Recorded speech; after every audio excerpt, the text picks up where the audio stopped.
Assalamualaikum warahmatullahi wabarakatuh. Waalaikumsalam warahmatullahi wabarakatuh. Jemaah muslimin hadirin syukur kepada Allah karena kita mendapat kesempatan hari ini. Marilah kita bersama-sama untuk mengawali baca surat Al-Fatihah dan nanti kita lanjutkan dengan membaca doa. Bismillahirrahmanirrahim. إلى حضرة النبي المصطفى بشفاعة رسول الله صلى الله عليه وسلم وعلى آله وصحبه وذريته وعلى بيته أجمعين يوم الفاتحة. أعوذ بالله من الشيطان الرجيم. بسم الله الرحمن الرحيم. الحمد لله رب العالمين الرحمن الرحيم مالك يوم الدين إياك نعبد وإياك نستعين اهدنا الصراط المستقيم صراط الذين أنعمت عليهم غير المغضوب عليهم ولا الضالين آمين. بسم الله الرحمن الرحيم. كلام قديم لا يمل سماعه تنزه عن قول وفعل ونية تنزه عن قول وفعل ونية به أجتبي من كل داء ونوره دليل لقلب دجاني وحيرتي دليل لقلب دجاني وحيرتي فيا ربي مقني بشر حروفه ونور به قلبي وسمعي ومقلاتي ونور به قلبي وسمعي ومقلاتي.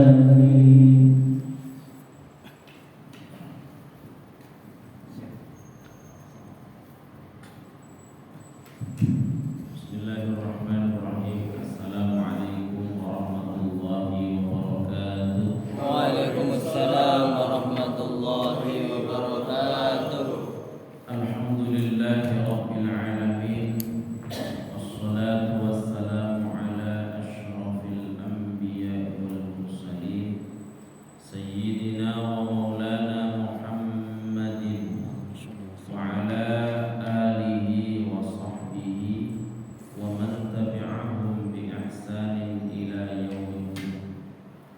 Qala Allah ta'ala fi kitabihil karim wa huwa asdaqul qailin. A'udzu billahi minasy syaithanir rajim. Bismillahirrahmanirrahim. Qalu subhanaka la ilma lana illa ma 'allamtana innaka antal alimul hakim.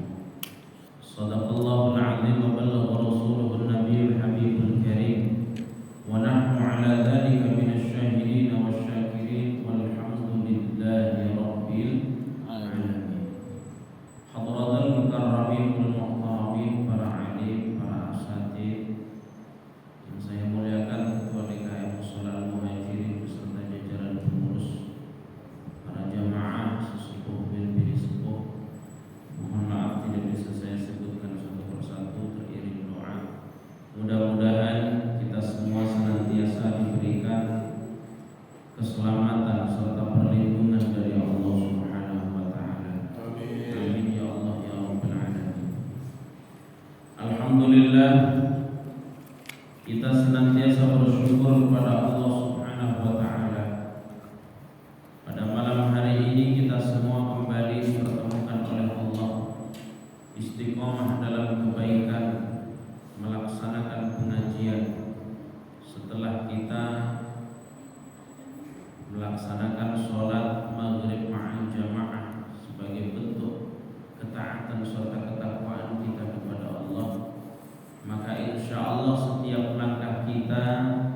setiap getaran niat kita untuk melaksanakan perintah-perintah Allah Subhanahu wa taala dicatat oleh Allah sebagai amal ibadah dan mudah-mudahan diberikan pahala kelak fi yaumil qiyamah kita masuk ke dalam surga. Amin ya rabbal alamin. Salawat serta salam semoga senantiasa tercurah limpahkan kepada baginda Nabi Muhammad sallallahu alaihi wasallam. Beliaulah Nabi yang mengajarkan kepada kita bagaimana kita melaksanakan perintah-perintah Allah. Beliaulah Nabi yang mengajarkan kepada kita supaya kita bersikap baik dengan semuanya. Bahkan beliau mengajarkan kepada kita supaya kita senantiasa belajar untuk memperbaiki kehidupan kita. Oleh karena itu, beruntunglah bagi orang-orang yang mencintai Rasulullah. Beruntunglah orang-orang yang senantiasa mengikuti ajaran-ajarannya. Beruntunglah orang-orang yang menghidupkan sunnah-sunnahnya. Karena kelak fi yaumil qiyamah mereka orang-orang yang mengaku mahabbah insyaallah akan mendapatkan syafaat yang agung dari baginda Nabi Muhammad sallallahu alaihi wasallam. Amin ya rabbal alamin. Para jamaah yang dirahmati Allah Subhanahu wa taala,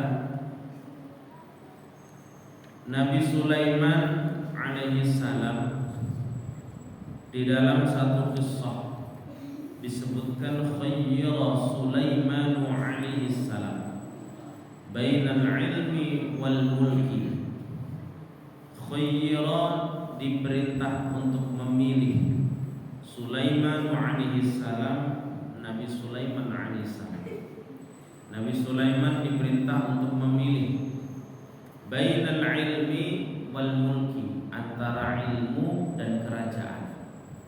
Sulaiman, silakan kamu pilih, tak kasih ilmu apa tak kasih kerajaan. Fakhtara al-ilma fa'aqqa al-ilma wal mulka. Kemudian Nabi Sulaiman alaihi salam ketika ditawarin oleh Allah untuk memilih ilmu atau kerajaan, ternyata beliau memilih ilmu. Setelah beliau memilih ilmu, ternyata Allah memberikan tidak hanya ilmu tapi juga kerajaan. Ini bisa diambil kesimpulan, Pak, bahwasannya ketika kita mempunyai ilmu, maka semua yang ada di dunia ini insya Allah akan terasa mudah.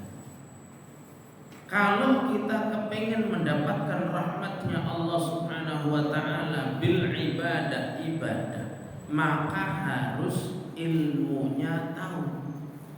Artinya ketika kita melaksanakan sholat harus tahu syarat rukunnya. Ketika kita melaksanakan puasa harus tahu yang membatalkannya apa, yang wajibnya bagaimana, niatnya kapan. Kemudian ketika kita berwudu, maka bagaimana rukun-rukun wudu, apa yang membatalkan wudu, harus tahu ilmunya. Ya.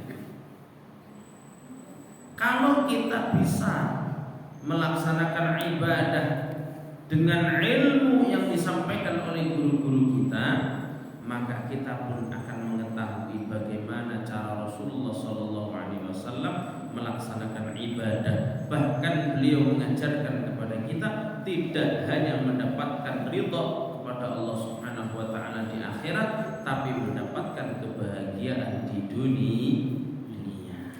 Ya. Makanya ilmu itu penting, Pak. Ya. Bahkan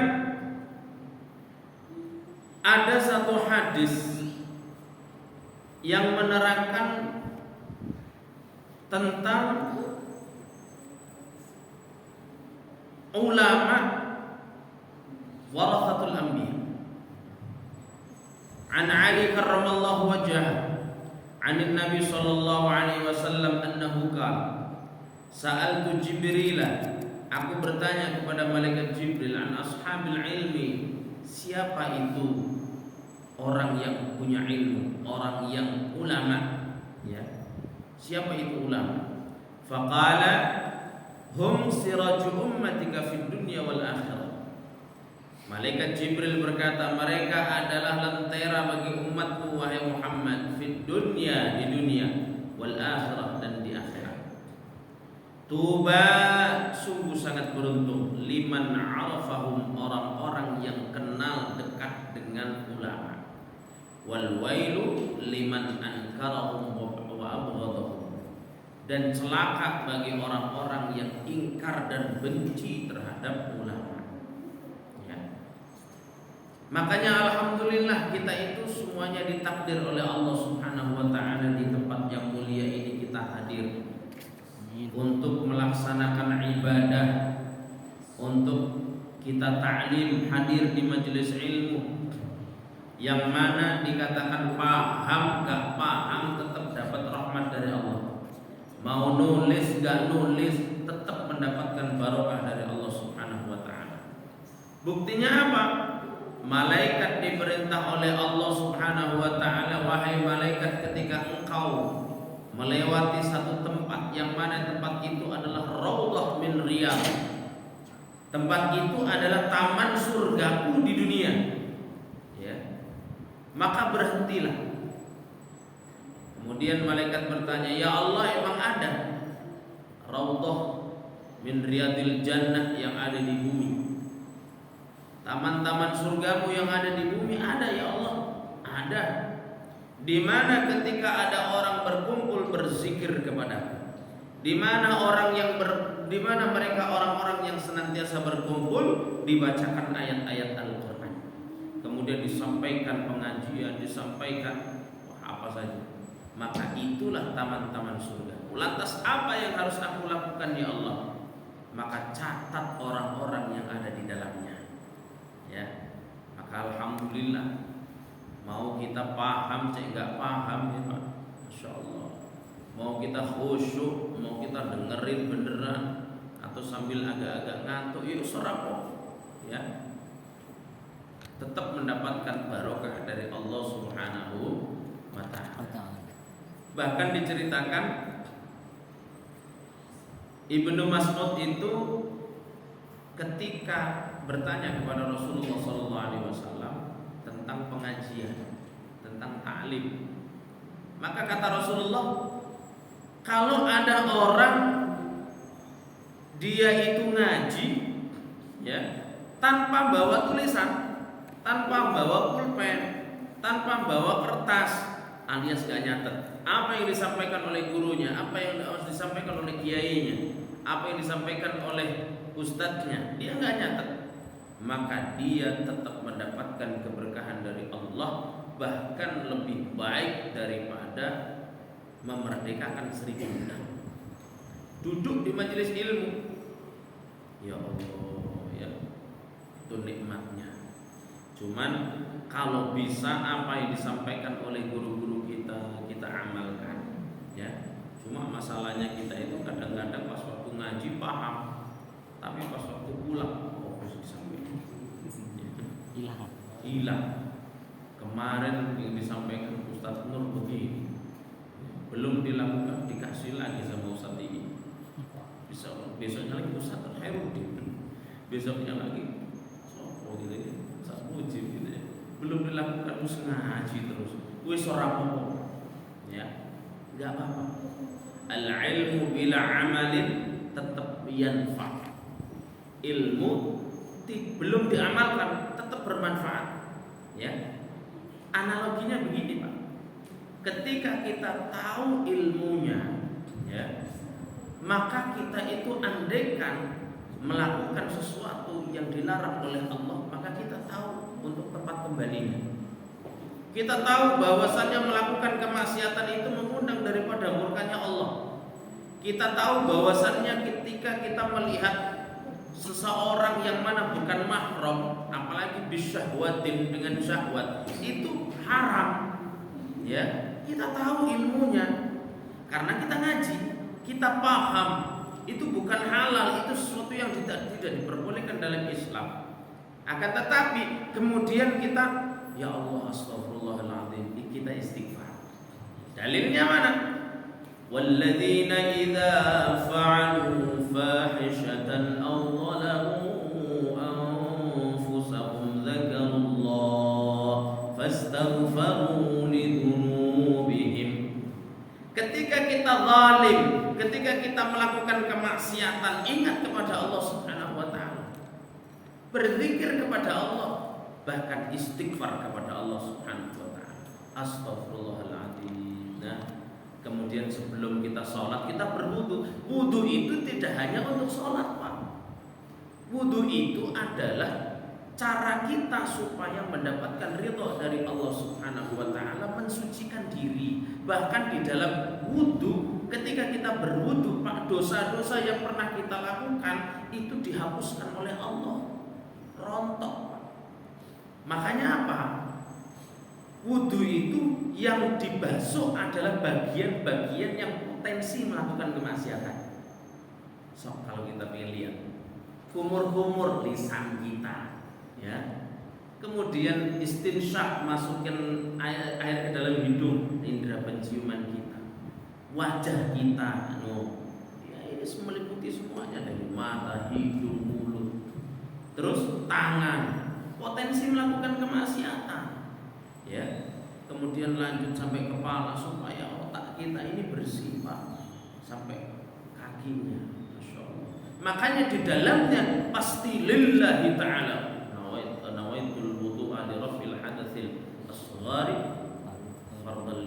Nah itu ketika kita fardhan lillahi ta'ala, maka tancapkan di dalam hati. Ini membersihkan daripada hati kita. Ya, makanya kan kadang-kadang ada celetukan sing kentut bagian belakang, tapi yang diwuduin yang dibasuh depan, kan gitu ya. Nah, Masya Allah. Makanya tidak hanya untuk sholat, Pak, kita berwudu itu. Bahkan ulama dulu, ulama salafus saleh, ulama-ulama kuno dulu itu lebih keren lagi. Sebelum makan wudu dulu, Pak. Bukan kok hanya sholat tok, bukan hanya baca Quran tok. Sebelum makan itu wudu. Masya Allah, ya. Supaya apa? Tidak hanya mendapatkan ridho dari Allah, tapi mendapatkan barokah. Itu makan loh, sekedar makan wudu. Makanya dalam fikih itu, kalau misalkan dalam posisi junub, Pak, itu dilarang untuk makan. Dilarang itu, larangannya itu bukan haram, tapi makruh. Ya, kalau bisa itu dihindari. Ya, makanya ulama-ulama dulu itu kalau sebelum makan wudu. Wah, tinggal mangan wae wudu bareng ya. Nah itu yang susah ditiru, Pak. Apalagi baca Al-Quran. Lah kita kalau misalkan hafal kadang-kadang kenapa? Gak wudu. Hafal. Ya. Mau kemana? Ya sinan. Gak wudu dulu. Kan gak bawa Quran. Nah terus hafal. Ya, padahal hafal itu kan ada temennya baca Yasin. Ya. Masya Allah, harus tahu ilmunya seperti itu. Makanya di dalam salah satu kitab, ya, ada satu hadis disebutkan, man arada an yahfadhal ilma fa'alaihi an yulazima khamsa khisal. Ya. Barang siapa yang kepengen otaknya encer, otaknya kuat untuk menghafal, ya. Karena ya apalagi kita itu posisinya sudah berumur, di faktor U 30 ke atas, 40 ke atas, Pak. Ditambah lagi pikirannya wirang-wirang, cicilannya akeh, mikir mana, ya bayaran ini dibayar terus, semuanya nggak fokus, empuk. Nah itu sampai otak itu nggak karuan. Perasaan dulu saya itu kalau sekolah sering juara 1, sekarang kok pelupa. Dengan begitu. Makanya Rasulullah mengajarkan kepada kita, Pak, supaya otak kita cerdas, supaya otak kita nyentelan, ya, tidak gampang lupa. Yang pertama adalah kata Rasul, sholatul laili walau raka'ataini, sholat malam meskipun cuma 2 rakaat. Ya. Sholat malam ini tidak diterangkan apakah sholat tahajud, enggak, apakah sholat hajat, enggak. Terserah jenengan mau melaksanakan sholat malam apa, monggo. Mau sholat hajat ya silahkan, mau sholat tahajud ya silahkan, ya. Mau sholat tasbih ya monggo. Dan tidak diterangkan harus di sepertiga malam, enggak, ya. Yaitu sholatul lail, yang penting sholat malam. Termasuk sholat ba'diyah isya apa enggak? Termasuk apa enggak? Ya termasuk ya, karena malam kan ya. Cuma sing paling bagus itu adalah ketika kita melaksanakan sholat, kita laksanakan di waktu sepertiga malam, ya sekitar jam 3-an. Ya. Kenapa begitu? Karena yang pertama al-ajr biqadri ta'am. Karena pahala besar akan diberikan oleh Allah bagi orang-orang yang melaksanakan ibadah dengan susah payah. Semakin payah dia melaksanakan ibadah, maka semakin besar pahala yang Allah berikan kepadanya. Ya, contoh saja, kita datang ke majelis ini dengan kita naik motor atau jalan kaki, ya, maka ya gedean jalan kaki. Kenapa? Karena taatnya itu lebih besar. Ya, kalau naik motor kan tinggal tarik, Pak. Kalau jalan kaki kan kadang-kadang kenapa? Apa namanya jalan kaki? Padahal hujan, tapi tetap datang ke mushola, datang ke masjid, datang ke majelis. Ya, ini semakin besar pahala yang Allah berikan. Yang kedua, kenapa di sepertiga malam? Karena kita menunjukkan bahwa di saat orang istirahat malah kita melaksanakan ibadah sebagai bentuk pengabdian kita kepada Allah. Makanya di dalam satu hadis disebutkan termasuk 7 golongan yang mendapatkan naungan dari Allah adalah seseorang yang bangun malam kemudian dia menangis atas dosa-dosanya. Ya. Ada seseorang, entah laki-laki atau perempuan, melakukan dosa, mengundang murkanya Allah, malam-malam kemudian melaksanakan sholat, setelah itu berzikir kepada Allah, baca sholawat kepada Rasulullah, setelah itu ditutup dengan doa sambil dia menangis akan dosa-dosanya.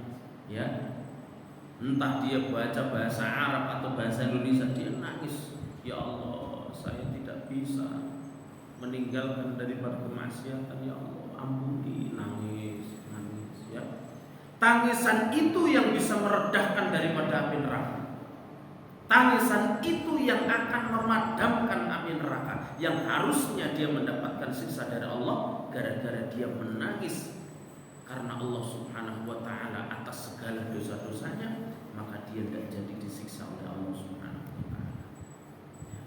Kalau kata Buya Yahya mengatakan begini, menangislah, usahakan menangis. Besok kalau tidak bisa nangis, coba lagi nangis. Besoknya kalau nggak bisa nangis, menangis lagi. Kalau nggak bisa nangis juga, menangislah karena kita nggak bisa nangis. Berarti saking ngatosnya, Pak. Qaswatul qalbi. Ya, makanya harus evaluasi diri, ya, introspeksi. Apakah ini kita kebanyakan ngomong atau kebanyakan guyon? Loh, kebanyakan bercanda itu qaswatul qalbi, Pak. Ya. Qaswatul qalbi semua terus, ya, tidak pernah zikir. Tapi ada ulama-ulama yang senang guyon. Apalagi ulama masa kini yang kita tahu yang Gus bahas dengan guyon. Tapi guyonnya itu bukan guyon yang sembarangan, Pak. Guyon ilmu, gitu ya. Bukan guyon nganggur, enggak. Guyonnya atau bercandanya ilmu. Dan zaman dulu ada sahabat Nuaiman itu senengannya bercanda. Ada sahabat yang serius, ya, sahabat Umar bin Khattab. Ada sahabat yang sangat bijaksana, ya, sahabat Abu Bakar As-Siddiq. Ada yang suka bersyair, Zaid bin Thabit namanya. Orangnya katanya agak gemuk, suaranya bagus. Zaid bin Thabit yang aneh-aneh. Yang paling parah itu Nuaiman. Nuaiman itu orangnya senang bercanda, ya. Bahkan bercandanya itu kadang-kadang keterlaluan dan tidak bisa meninggalkan mabuk waktu itu. Padahal mabuk itu sudah dilarang. Akan tetapi beliau itu dekat dengan Rasulullah, dimarahin Rasulullah, tapi Rasulullah senang. Itu kalau zaman dulu Pak, dekat dengan Rasulullah itu ya. Ada orang yang di sepertiga malam dia menangis karena Allah Subhanahu wa taala. Masya Allah, itu luar biasa. Makanya usahakan bagaimana caranya kita bisa melaksanakan sholat 2 rakaat. Tidak hanya kita mendapatkan ridho dari Allah, tapi otak kita dicerdaskan oleh Allah Subhanahu wa taala. Dan alasan yang ketiga, kenapa di sepertiga malam? Ternyata ada satu rahasia, yakni Nabi Muhammad SAW itu dilahirkan di sepertiga malam menjelang subuh. Nah, itu salah satu keberkahan yang kita dapatkan ketika kita melaksanakan ibadah di sepertiga malam. Ya, Ustaz, apa yang harus kita baca? Silahkan sebisanya. Ya, kan bahasanya sholatul laili walau raka'ataini. Sholat malam 2 rakaat. Di situ tidak diterangkan, ya, tidak diwajibkan rakaat yang pertama itu bacanya apa, rakaat yang kedua bacanya apa. Itu hanya sebatas anjuran, kesunahan saja. Ya, rakaat yang pertama kalau misalkan bapak-bapak, ibu-ibu pengen baca surat Al-Baqarah, ya monggo, kalau apa, ya. Atau misalkan kalau surat Al-Baqarah kayaknya berat, terus apa? Surat Yasin, monggo. Ternyata surat Yasin kepontal-pontal juga. Agak pendekan, apa? Al-Muluk. Nah, mendingan 30 ayat. Tabarakalladzi biyadihil mulku wa huwa ala kulli syai'in qadir. Alladzi khalaqal mauta wal hayata liyabluwakum ayyukum ahsanu amala. Kepanjangan juga. Yang lain. Sabbih isma rabbikal a'la alladzi khalaqa fasawwa walladzi qaddara fahada walladzi akhrajal mar'a. Rakaat yang pertama. Rakaat yang kedua, hal ataka haditsul ghasyiyah wujuhun yawma idzin khashi'ah. Wah, itu panjang juga. Pengennya apa?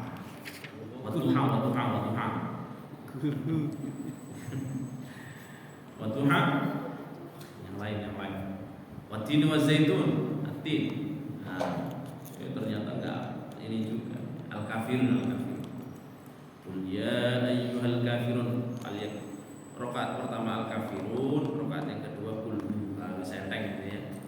Cuma kadang-kadang masih alasan juga. Kenapa qul ya ayyuhal kafirun itu abudun itu? Wala abud wala antum wala ya wis 10 anas ya bisa itu aja repot. Zikirnya yang bagus apa? Sering saya sampaikan, zikir yang bagus semuanya bagus, gak ada zikir jelek ya. Cuma kalau pengen milih itu 3. Yang pertama istighfar, yang kedua sholawat, yang ketiga la ilaha illallah. Itu gampang guys. Ya, istighfar, sholawat, kemudian kalimat la ilaha illallah. Kenapa 3 ini? Saya punya alasan. Istighfar sebagai bentuk an-nadam, ya, bentuk penyesalan kita karena kita sering melaksanakan kemaksiatan. Ya. Sedangkan Allah itu adalah zat yang bersih. Allah menyukai kebersihan. Kalau misalkan dalam diri kita kotor, berarti kan harus dibersihkan. Ya, maka istighfar. Iyyaka na'budu wa iyyaka nasta'in. Kita beribadah kepada Allah, menyembah Allah, kita mohon pertolongan kepada Allah. Lah kita datang dalam keadaan sering melakukan dosa, kita tidak bertaubat kepada Allah, akan angel. Makanya dikatakan wasari'u ila maghfiratin min rabbikum wa jannah. Bersegeralah kalian untuk mohon ampun kepada Rabb kalian. Artinya apa? Beristighfar. Yang kedua, kenapa kita baca sholawat? Ya sering disampaikan oleh guru-guru kita, ya. Dan sering saya sampaikan bahwasanya sholawat itu paling jos tenang. Sholawat kita baca tidak ikhlas tetap diterima oleh Allah. Bahkan kalau kita seumpama dalam kehidupan kita mengandalkan ibadah kita angel, ya, sholat kita angel khusyuknya. Karena apa? Pikiran kita kemana, bacaan kita apa, kan gitu. Bacaan kita Fatihah, bacaan kita Subhana Rabbiyal Azim wa bihamdi, tapi pikiran kita nggak tahu kemana. Rabbana lakal hamdu mil'us samawati wa mil'ul ardi wa mil'u ma syi'ta min syai'in ba'du. Hati kita malah kemana gak tahu, malah gak yakin atas kebesaran Allah Subhanahu wa ta'ala. Kan repot, ya. Seperti itu. Puasa kita andalkan angel. Makanya apa? Kita mengandalkan sholawat kepada baginda Nabi Muhammad sallallahu alaihi wasallam. Kenapa kita baca sholawat? Oh, ternyata di dalam hadis disebutkan bahwasannya likulli nabiyyin da'watun mustajabah. Setiap nabi itu diberikan oleh Allah doa sing ketika dibaca langsung diijabah oleh Allah. Dari Nabi Adam, Nabi Nuh, Hud, Soleh, kemudian Nabi Sis, Nabi banyak, ya. Sampai Nabi Isa, Nabi Muhammad SAW itu diberikan doa yang ketika dibaca itu diijabah oleh Allah. Tapi Nabi Muhammad itu doa yang diberikan oleh Allah tidak dibaca. Ya. Kenapa ya Rasulullah? Doa ini aku simpan. Di kapan dibacanya ya Rasulullah? Nanti ketika waktu di akhirat. Aku simpan doa ini. Untuk siapa ya Rasulullah? Li syafa'atun li ummati. Yaitu untuk umatku nanti kelak di hari kiamat. Aku tidak tega kalau misalkan ada umatku merintih menangis. Aku tidak tega melihat umatku sedang kesakitan disiksa oleh Allah. Ya, makanya apa? Doa ini aku simpan untuk nanti di akhirat memberikan syafaat kepada umat. Itu kanjeng Nabi Muhammad sallallahu alaihi wasallam. Ya, makanya baca sholawat. Sholawat yang bagus sampai sholawat Ibrahimiyah ya silahkan. Mau sholawat tibil qulub ya mau. Intinya sholawat itu kan kita memuji kepada Nabi Muhammad sallallahu alaihi wasallam. Kemudian yang ketiga yaitu baca la ilaha illallah. Kenapa la ilaha illallah? Ya. La ilaha illallah itu Masya Allah.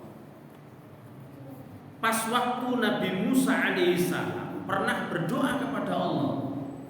Ternyata doanya itu tidak diijabah. Besoknya doa lagi tidak diijabah sama Allah. Besoknya lagi tidak diijabah. Sampai Nabi Musa itu bertanya kepada Allah, ya Allah, ajarkan kepada aku sebuah kalimat. Ketika aku baca kalimat itu menjadi perantara supaya doaku engkau ijabah. Akhirnya apa? Allah mengatakan, wahai Musa, sebelum engkau berdoa maka bacalah la ilaha illallah. Itu. Ya. Berarti sebelum beliau berdoa itu baca la ilaha illallah. Gitu. Di dalam kitab Mukhtarul Ahadits ada sebuah kisah yang luar biasa. Ada seorang pemuda meninggal. Meninggalnya luar biasa. Sholat, angel, ibadah berat, ya, maksiat terus, sampai dikatakan ketika Allah memerintah kepada malaikat untuk mengecek apa yang ada dalam diri anak muda itu, entah kebaikannya, entah kemaksiatannya, entah keburukannya, itu dicek semuanya, dimulai dari atas, dicek kebaikannya tidak ada, keburukannya banyak, terus sampai bawah. Matanya dicek lagi, ternyata keburukan.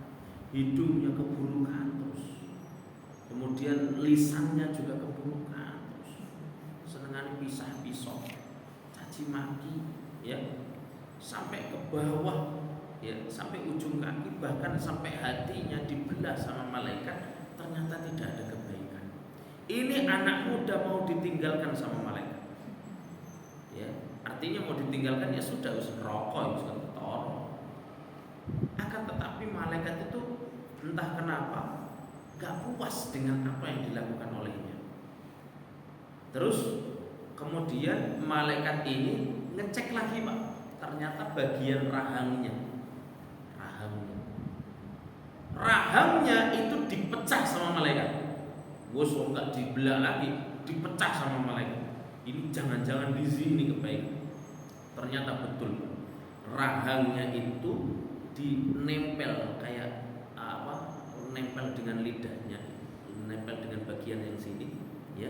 Ternyata anak muda ini pernah membaca kalimat la ilaha illallah kan ikhlas, ya. Makanya apa? Wis talah jenengan baca la ilaha illallah atau zikir yang lainnya, mau ikhlas mau enggak. Karena kadang-kadang kita bingung, sing ikhlas ku sing piye, ya. Sing khusyuknya kayak gimana? Apakah khusyuk itu harus begini-begini? Kan kita tidak tahu. Atau yang begini-begini, atau yang la ilaha illallah ya berat. Ya.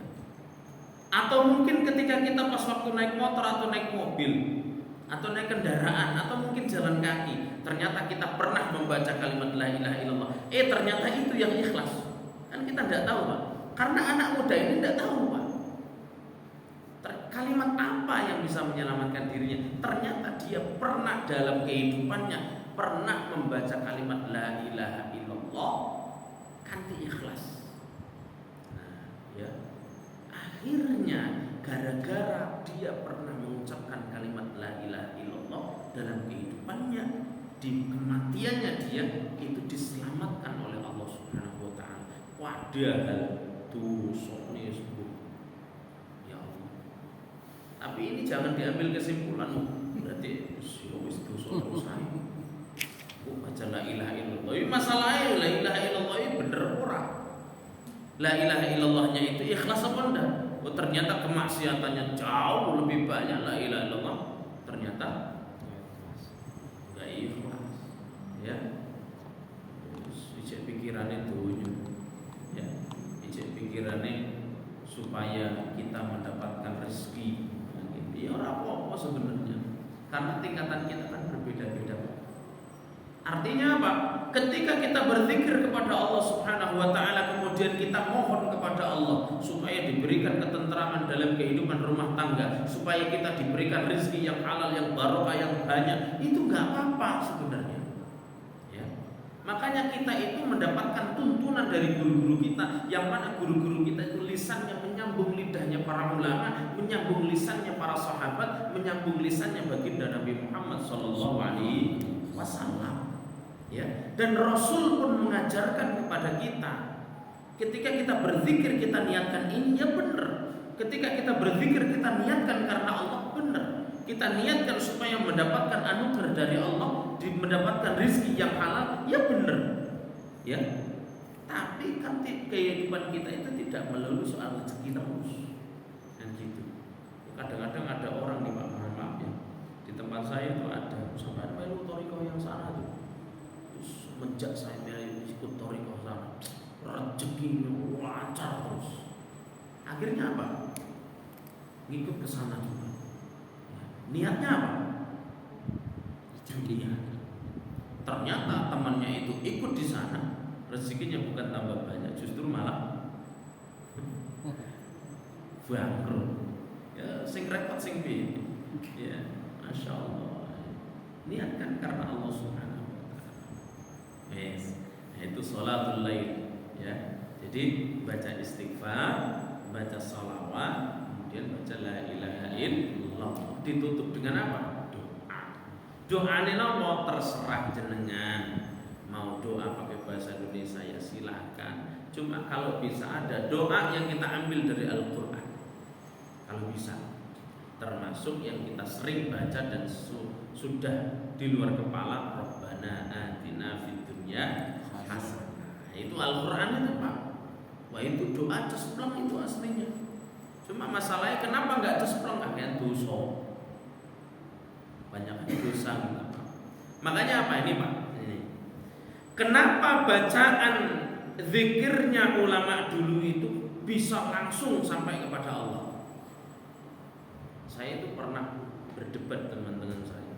Kenapa ada orang dia ribuan baca zikir kepada Allah, tapi kok hidupnya masih kemerungsung?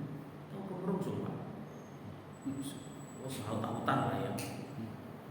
Kenapa orang baca zikir atau baca ini yang diajarkan oleh Rasulullah sampai ribuan bahkan udah nggak terhitung lagi, tapi hidupnya masih begitu-gitu aja, ya? Atau rezekinya kok tambah seret. Tapi ketika ada seorang kiai, ada orang alim, ada orang saleh, al-alim al-allamah, ketika baca sekali aja langsung cesplok, ya ternyata rezekinya dikasih sama Allah luar biasa, ya. Oh ternyata beda. Kalau ada orang alim, orang saleh, baca itu langsung nyambung satu frekuensi dengan Allah. Kalau kita baca sehubungan, ya, karena saking jauhnya kita dengan Allah sampai kita sambungkan saja wis kangelan. Tapi enggak apa-apa asli, sambungkan terus saja, ya, dan husnudzan saja kepada Allah. Kenapa? Siapa tahu ternyata Allah itu menginginkan kita itu seperti itu, ya, dan ternyata apa yang kita lakukan, proses yang kita jalani untuk menggapai ridhonya Allah itu sebenarnya tidak ada yang sia-sia Pak. Ya, makanya kalau saya sering tafakurnya begini Pak, saya sekarang dikasih sama Allah begini, dikasih rezeki, dikasih keluarga yang begini, kemudian dikasih ketemu dengan orang-orang soleh, bahkan tidak jarang hadir di majelis taklim sebagai pengisi, ya, berbagi ilmu apa yang disampaikan oleh guru-guru saya, kemudian saya sampaikan kepada para jamaah, ya. Itu kalau saya cross check, ternyata itu adalah doa saya puluhan tahun yang lalu, gitu, ya. Bahkan kita tidak pernah doa tapi dikasih sama Allah. Ya, kita tidak pernah doa, tapi dikasih sama Allah. Ternyata bukan doa kita, tapi kita pernah kerentak dalam hati, gitu loh. Ya, contoh misalkan, dulu kita itu tidak pernah berpikir bahwa nanti saya punya rumah. Kadang-kadang malahan dikasih rumah 2, dikasih rumah 3, dikasih mobil, kan gitu ya. Bisa menjadi ini, bisa punya jabatan ini. Dan dulu kita tidak pernah terfikirkan itu. Cuman kita kadang-kadang berpikir doang, ya, maksudnya kita tidak pernah minta itu, tapi kita cuman kayaknya mantep ya, ngono atau mungkin berpikir tahu, tapi dikasih sama Allah Subhanahu Wa Taala. Apa yang kita jalani sekarang ini Pak, itu pemberian dari Allah Subhanahu Wa Taala yang mungkin dulu pernah kita minta atau tidak pernah kita minta, tapi kita punya keinginan. Masya Allah, ya. Dan kita itu, keyakinan kita itu Masya Allah luar biasa, beda dengan keyakinan anak-anak zaman sekarang. Makanya jangan terlalu khawatir dengan kehidupan berikutnya, ya. Saya pernah ngaji tasawuf, ya, bahkan ke falsafah. Itu bahasanya begini, jangan pernah kita itu mengkhawatirkan, jangan kita terlalu khawatir dengan kehidupan berikutnya. Kadang-kadang kita berpikir begini Pak, mampu nggak ya saya gitu, menyekolahkan anak, mampu nggak ya saya menikahkan anak, mampu nggak saya Pak, kita sekarang ini, ya, ternyata sampai ke detik ini itu dulu tidak pernah kita pikirkan yang sebegitu beratnya, enggak. Dan kita tidak terlalu khawatir, enggak. Karena apa? Itu bukan urusan kita gitu ya. Kita itu ikhtiar saja, tawakal saja kepada Allah Subhanahu wa taala. Karena apa? Apa yang kita khawatirkan itu terkadang malah tidak terjadi. Berarti yang berat itu apa? Kekhawatiran kita. Yang berat itu apa? Kepanikan kita. Yang berat itu adalah pikiran kita. Rahmat Allah itu luas. Yang sempit itu adalah diri kita. Dan gitu ya. Makanya perluaslah dengan kita berzikir, tawakal kepada Allah Subhanahu wa taala. Nah, kemudian yang kedua adalah dawamul wudu. Ketika kita kepengen dicerdaskan oleh Allah Subhanahu wa taala, maka kemudian kita itu mendawamkan wudu. Sering-sering berwudu. Bahkan di dalam satu kitab disebutkan ada pernah seseorang itu kepengen nyantri kepada seorang kiai. Kemudian santri itu diomongin sama kiai, ya, nah sebelum kamu nyantri di sini lakukan selama 40 hari. Apa itu Pak Kiai? Yaitu jaga wudu. Jaga wudu 40 hari. Itu belum sampai sebulan, belum sampai. Dia menjaga wudunya. Kemudian pada suatu hari dia itu ngambil air dari sumur pakai timba itu ya. Kalau dulu mah pakai kerek lah ya, timba kertel ya Pak, atau enggak pakai tali doang, jeblung gitu ya. Ternyata pas waktu sudah masuk ke dalam air, diangkat ke atas ya, itu makin berat sekali. Pas nyampe ke atas ternyata bersinar. Isinya bukan air, ternyata isinya emas. Saking takutnya diceblungin lagi, dijatuhin lagi ya. Setelah itu dia lari menuju ke seorang kiai tadi. Pak Kiai, saya tadi mengalami hal yang aneh. Apa itu? Saya ngambil air dari sumur pakai timba. Ternyata pas waktu sampai ke atas isinya bukan air tapi emas.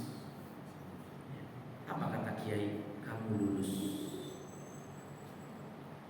Itu orang benar-benar pengen ngaji Pak ya.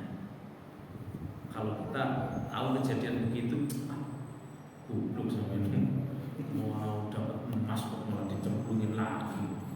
Paranin. Gimana gitu ya. Itu orang dulu. Jadi kepengen mendapatkan ilmu dari seorang kiai sampai seperti itu. Ya, kalau kita wah dapat emas, seorang peduli pengen nyantri orang paling lumayan yang bayar utang. Ya Allah, buat beli ini, buat beli itu, ya Allah. Ya, itu kalau orang dawamul wudu. Bahkan yang tadi itu saya sampaikan, para ulama itu sebelum makan aja dia wudu dulu, Masya Allah. Ya, dan ternyata efeknya luar biasa Pak. Saya punya pengalaman. Jangankan baca Quran, baca Quran itu tidak harus punya wudu, tidak wajib punya wudu, kecuali masu itu artinya demek, ya, atau lamsu, atau hamlu, ya, membawa Al-Quran, memegang Al-Quran, meraba Al-Quran, itu di situ wajib bersuci. La yamassuhu illal mutahharun, kan bahasanya gitu. Ya, tapi kalau baca Al-Quran selama dia itu tidak hadas besar maka tetap boleh. Kita nggak punya wudu, kemudian kita baca Bismillahirrahmanirrahim, ya.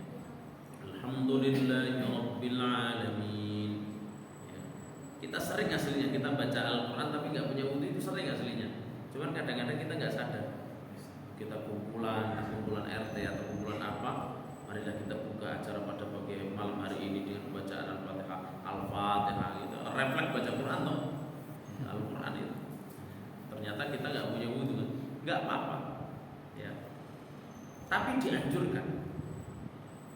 Baca kitab juga sama. Dulu ketika waktu mutolaah, usahakan punya wudu supaya apa? Supaya kefutuhnya itu gampang, kefutuh hatinya. Makanya baca baca doanya itu Allahumma ftah lana futuhal arifin, gitu. Supaya hatinya kefutuh. Kemudian yang ketiga itu adalah at-taqwa fis sirri wal alaniyah, bertakwa kepada Allah dalam kesendirian maupun keramaian. Tuh, bertakwa kepada Allah. Yang keempat, makan seperti biasa, makan biasa itu karena perintah Allah. Ya, makan karena perintah Allah. Artinya dalam ketakwaan, bukan karena nafsu, bukan karena harus kenyang, harus banyak, enggak, tapi karena takwa kepada Allah. Dan yang kelima itu adalah menggunakan siwak. Siwak itu terbuat dari kayu arab. Biasanya kalau misalkan kita ada saudara kita, kerabat kita pulang umrah, biasanya bawanya siwak. Tapi sekarang masih siwak udah banyak, Pak. Ya, di online itu harganya 5.000 semua. Atau di toko-toko itu harus siwak. Seperti itu ya. Insyaallah kalau kita melaksanakan apa yang disampaikan oleh baginda Rasulullah, yang diajarkan oleh baginda Rasulullah, kita semua mendapatkan ilmu yang barokah.